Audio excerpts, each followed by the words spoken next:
Hi මේ තියන්නේ ජපානයේ කනගාවා ප්‍රාන්තයේ කවසකි වල තියෙන ලස්සන ජපාන් පන්සලක්.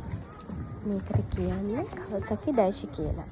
කවසකි දයිෂි කිව්වම ජපානයේ ඉන්න ගොඩක් අය නම් දන්නවා. ජනවාරි මුල් සතියේ තමයි අපි ගියේ. උත්සව සතියක් නිසා සෑහෙන පිරිසක් පන්සලට ඇවිල්ලා හිටියා.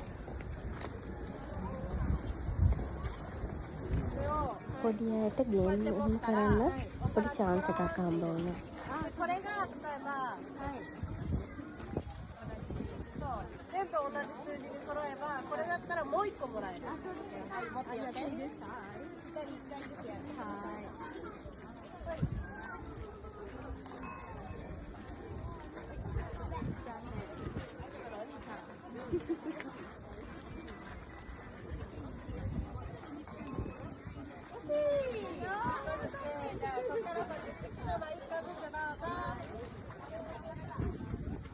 මේ තියෙන්නේ චොකෝ බනානා.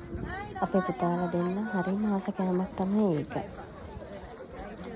පොඩ්ඩක් ජනාගේ ඉන්න ප්‍රදේශයේ මේ පන්සල පිහිටලා තිබුණාට හරි ලස්සන හිතන වෙන වටපිටාවක් තියෙන ලස්සන පන්සලක්. පන්සල ඇතුලේ ජපන් ආගමික වතාවත් එහෙම පැවැත්වෙන වෙලාවට අපිට ඒකට සහභාගී වෙන්න පුළුවන්. හැබැයි වීඩියෝ කරන්න එහෙම තහනම්.